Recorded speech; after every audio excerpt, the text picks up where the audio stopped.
At my sister's wedding, my mother smiled at the groom's family like she was about to apologize for me. I am Kendra Wallace, 28 years old.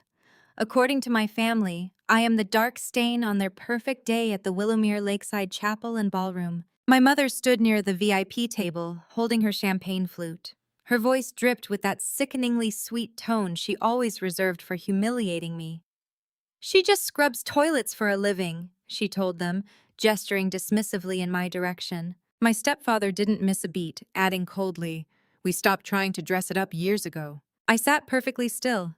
I didn't argue or try to defend myself. I just let their cruelty hang in the tense air of the grand room. Directly across from me sat the groom's mother, a formidable billionaire.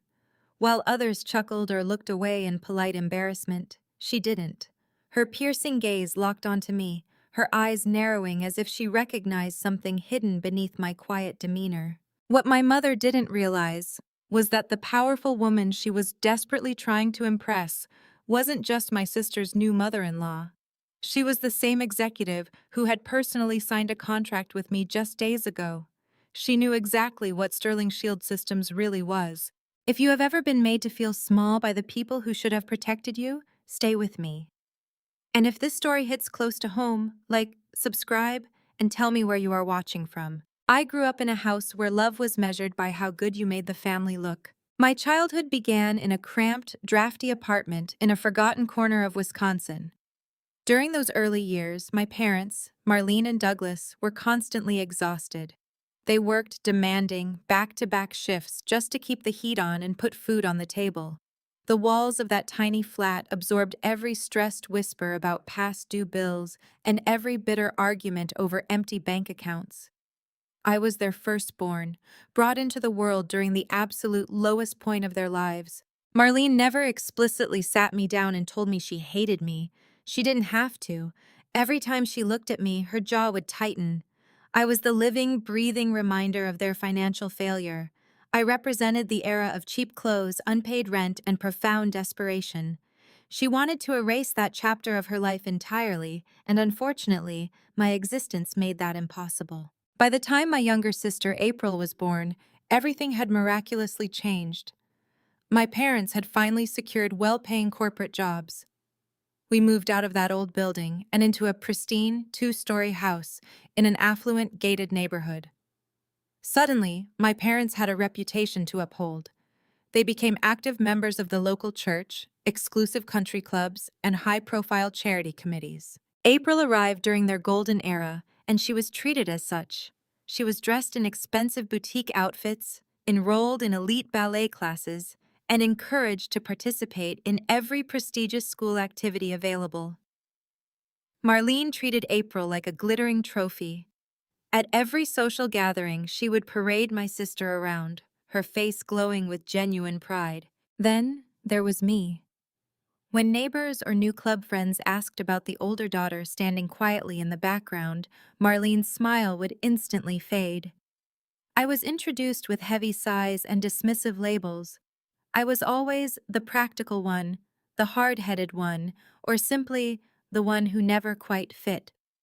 Her introductions were careful exercises in damage control, designed to minimize my presence. Douglas, my father, never once intervened. He would just sip his scotch and watch as Marlene chipped away at my self-worth. As a child, I used to hope he would speak up, but I quickly learned a harsh truth. In our house, his silence was never neutral. It was an active choice. His refusal to protect me meant he was firmly siding with the person hurting me. As I got older, the gap only widened. To pay for my own basic needs, I started taking on exhausting manual labor jobs around the neighborhood, scrubbing floors, pulling weeds, cleaning out garages. Instead of seeing my independence, Marlene only saw a threat to her carefully curated image. She acted as if my dirt-stained hands were a deliberate insult to the family's newfound status. Every time I walked through the front door in my work clothes, covered in dust and smelling of bleach, she looked at me with pure, unadulterated disgust. She would quickly usher me to the back entrance, terrified that a neighbor might see her oldest child looking like a common laborer. I didn't care anymore. By the end of my senior year of high school, my bags were already packed. I was preparing to walk out of that immaculate house for good, ready to leave behind a family that only saw me as a mistake. The first restroom I cleaned for a paycheck was in the basement of a hospital after midnight. At 18, I moved out. There was no secret college fund waiting for me, no safety net, and certainly no tearful goodbye. Unlike April, who had her university tuition fully funded, I was completely on my own. I rented a tiny, windowless room on the bad side of town and enrolled in community college classes during the day. To afford rent and textbooks, I took a backbreaking night job in the environmental services department at the city hospital. My daily routine was physically taxing. For 8 hours a night, I mopped miles of linoleum corridors, sanitized crowded emergency waiting areas, and scrubbed dozens of public stalls. I was responsible for changing heavy, non-hazardous medical waste bags and meticulously verifying every single item on the strict sanitation checklists. When Marlene discovered my employment, she was utterly mortified. She explicitly ordered me never to wear my uniform anywhere near her neighborhood and sternly forbade me from telling anyone at her church that her daughter cleaned bathrooms.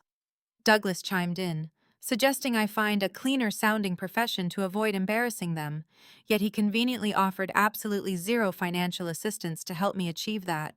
I ignored them both and kept working. That was when I met Ruth Caldwell. Ruth was the seasoned night shift supervisor, a stern but perceptive woman who saw how hard I pushed myself. One evening, after watching me re-scrub a surgical sink, she pulled me aside. She offered a piece of advice that changed my trajectory. "Clean work isn't small or insignificant," Ruth told me, her voice firm. "People only realize its true value when it isn't done correctly. We don't just remove dirt, Kendra. We stop infections.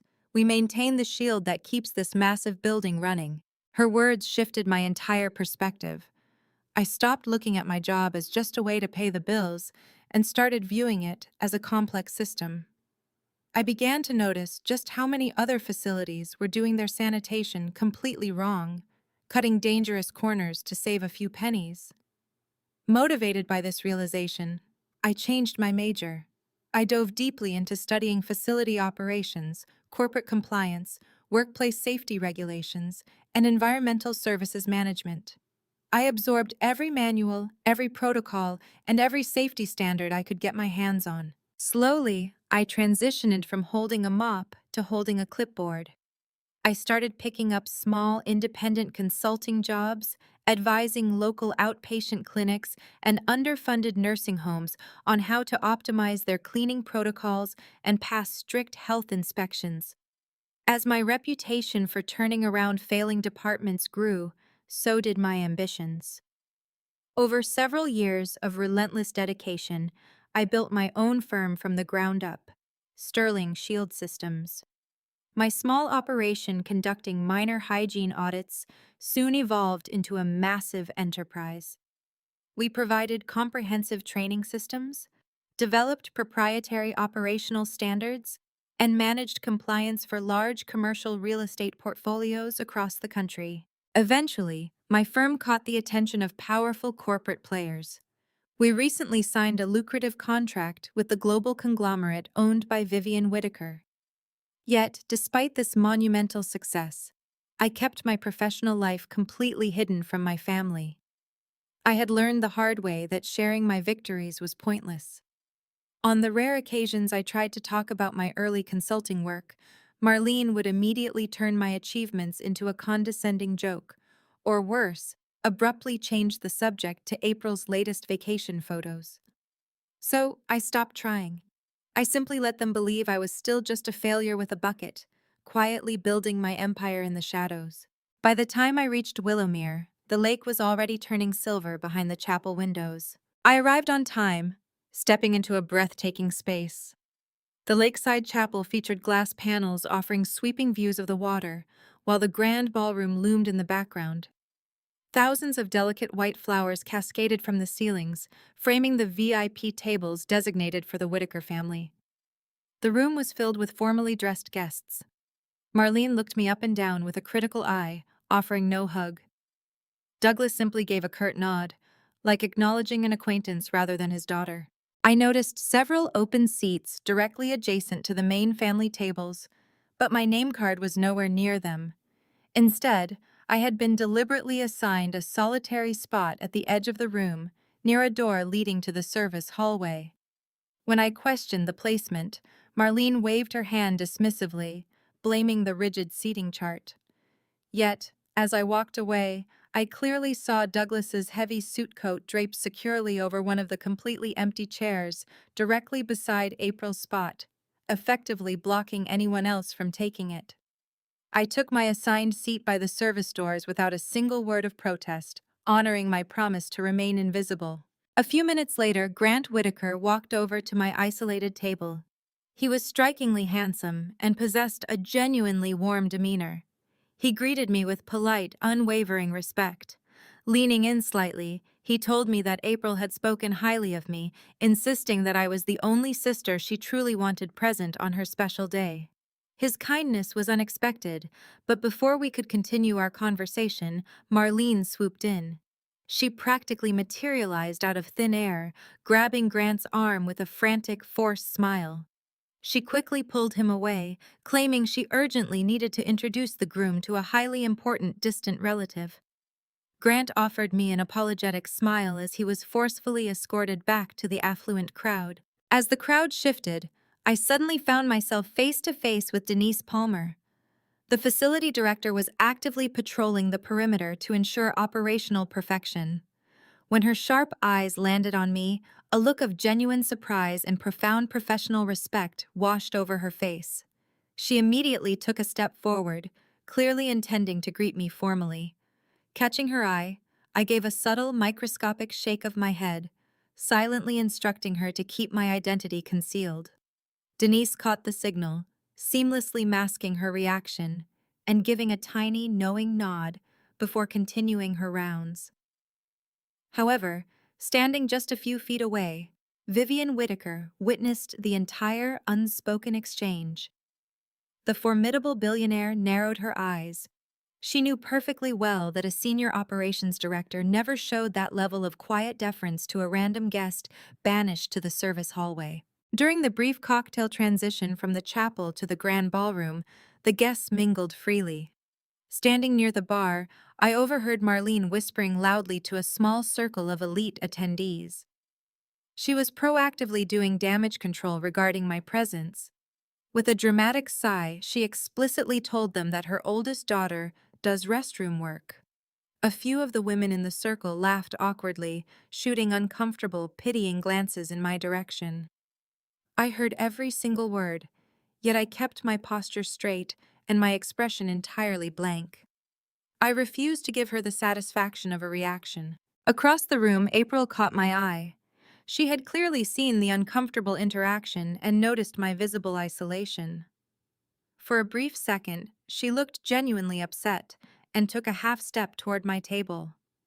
But Marlene instantly intercepted her, gripping her shoulders and forcibly turning her toward a waiting photographer for another round of staged family portraits. I simply remained calmly in my chair, slowly sipping my sparkling water. In the peripheral distance, I noticed Denise Palmer casually approaching Vivian Whitaker.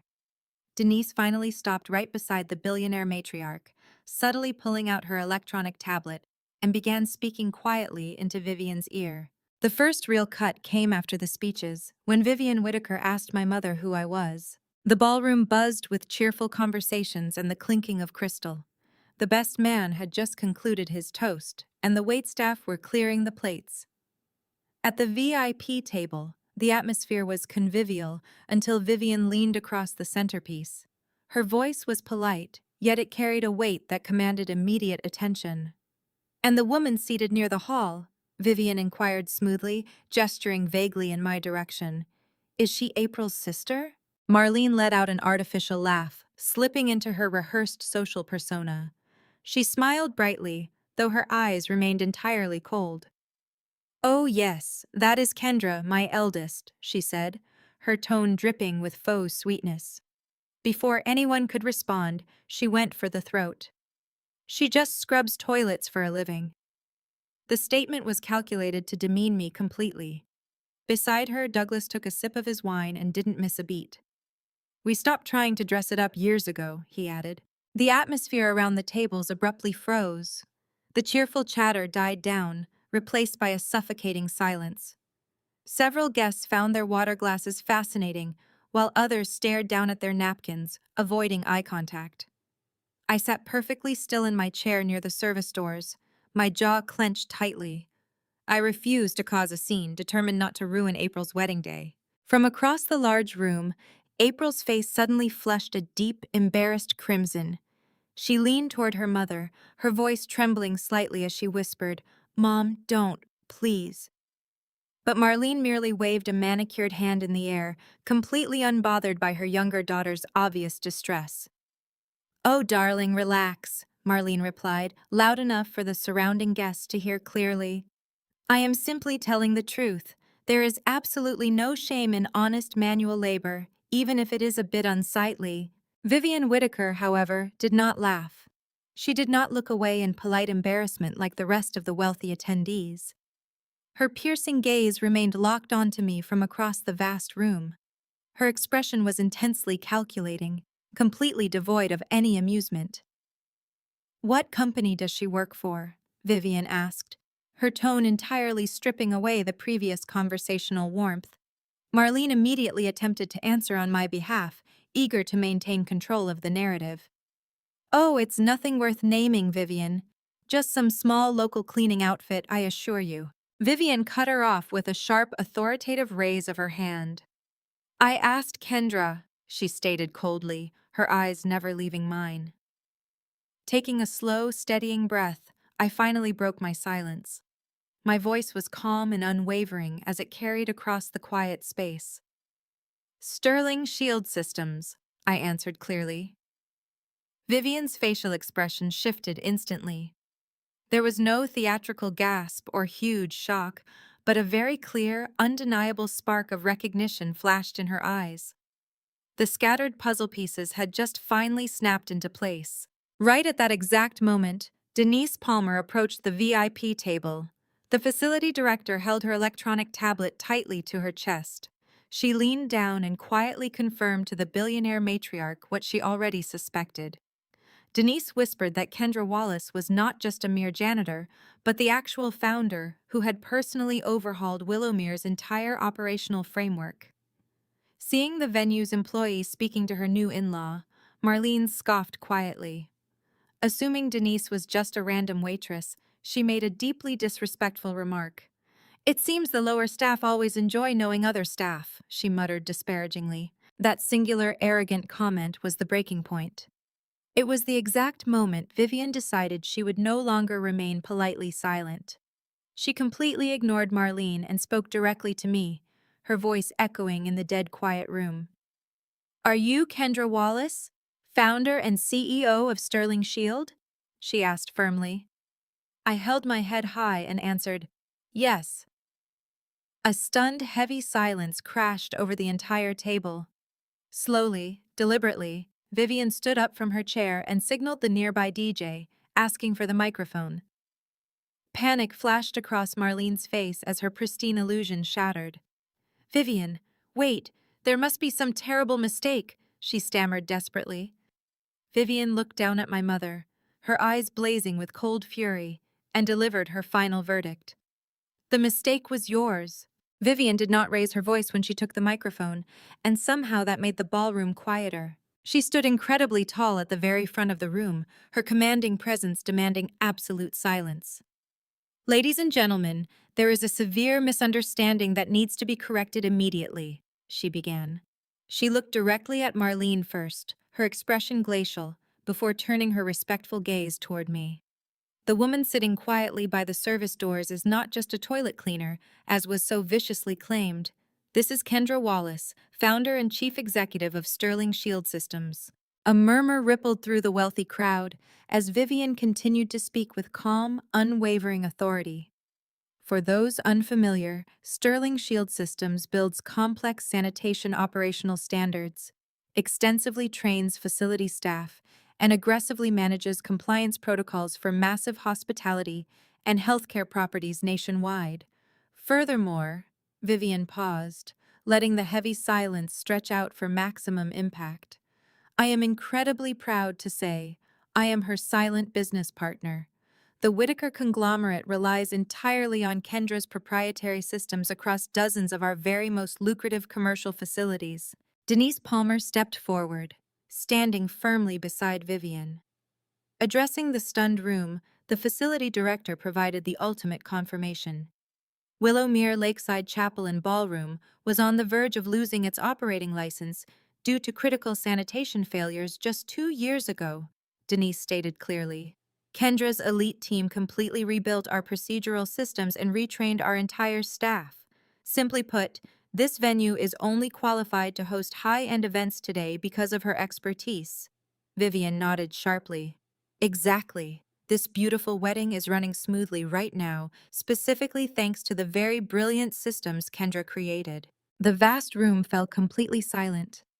The surrounding guests, who had previously chuckled at Marlene's cruel joke, now looked at my mother with blatant, unrestrained disgust. Realizing the disastrous social optics, Douglas stood up quickly, his face flushed. He tried to smoothly pull Vivian aside to speak privately, desperately hoping to execute some immediate damage control before the situation worsened. Vivian coldly refused to move even a single inch. "Do not try to handle this quietly," she reprimanded him sharply. "This is absolutely not a private matter. You chose to humiliate your eldest daughter publicly. Therefore, you will face the severe consequences publicly." Marlene, completely panicking as her pristine social standing rapidly evaporated before her very eyes, frantically attempted to change her tune. She quickly plastered on a trembling, desperate smile. "Oh, Vivian, you simply misunderstood our family humor," she stammered, her voice shaking violently under the intense scrutiny. "I have always known Kendra was incredibly capable and wonderfully successful. We are so very proud of her." Vivian simply stared at her with pure, unvarnished contempt. "A few short minutes ago, you explicitly called your own daughter's career something to be entirely ashamed of," Vivian reminded her brutally. "You are a complete disgrace." Before Marlene could offer yet another truly pathetic excuse, April decisively stood up from the main head table. My younger sister walked straight over to Vivian and gently took the heavy metal microphone. Her hands were visibly trembling, but her voice rang out crystal clear across the quiet room. "Kendra did not ruin my wedding," April announced, her eyes rapidly filling with angry tears as she looked directly at our parents. "You did. Mom, Dad, you completely ruined this beautiful moment by trying to use my sister as a cruel joke to make yourselves feel superior." April gripped the microphone tighter. "You will genuinely apologize to Kendra right now, or you will leave this reception immediately," she demanded. The absolute finality in the golden child's voice left no room for negotiation. Cornered and desperate to save face, Marlene turned toward me. "I'm sorry you felt embarrassed," she offered stiffly. I remained perfectly seated, looking at her with cold indifference. I did not accept the hollow words, because that was a classic non-apology designed only to shift the blame onto my feelings rather than her actions. Seeing my silent rejection, Grant Whitaker moved swiftly. He stood firmly beside his new bride and gave a discreet nod to the venue's head coordinator. Within seconds, professional security personnel approached my parents. Marlene and Douglas were politely, yet very firmly, escorted right out of the grand ballroom. There was absolutely no yelling, no dramatic violence, just a quiet, humiliating exit. I didn't chase after them, nor did I gloat. I remained perfectly still. A few brief moments later, April walked over, gently took my hand, and whispered, "Please don't leave because of them." The next morning, the story had already left the ballroom. Sensational gossip spread rapidly among the affluent guests and local charity groups. Those who once deeply respected Marlene quietly began keeping their distance. Within a few days, she was politely but firmly asked to step down from the Community Foundation's elite fundraising board. The organizers explicitly cited that the prominent Whitaker sponsors wanted absolutely no association with such incredibly messy family drama. Meanwhile, Douglas completely lost the lucrative commercial real estate investment opportunity he had desperately hoped to secure through Grant's powerful connections. Their carefully curated social empire crumbled overnight. Marlene called me incessantly over the following week. Her frantic voicemails contained absolutely zero apologies for her atrocious behavior. Instead, she aggressively demanded my compliance. "You need to fix this immediately," she scolded in one recording. "You completely embarrassed me in front of everyone. You must tell Vivian we aren't really like that." I didn't waste my breath arguing. I simply sent one brief, definitive email stating there would be no further contact whatsoever. I explicitly instructed them not to call, never to visit my home, and strictly forbade them from using April as a convenient messenger. I told them to permanently cross my name off the Thanksgiving and Christmas invite lists. Then, I blocked both of their numbers forever. April kept in regular touch with me, and thankfully, she never once pushed for a forced reconciliation with our parents. Vivian remained my steadfast business partner, and our company continued to thrive. Looking back on that chaotic weekend, I realized the true victory wasn't securing a massive corporate contract or accumulating substantial wealth. The real, lasting triumph was simply walking away. It was the empowering realization that I would no longer sit quietly at a table where my own family used me as a convenient, disposable joke. Honest, hard work never makes anyone inferior, regardless of what title you hold.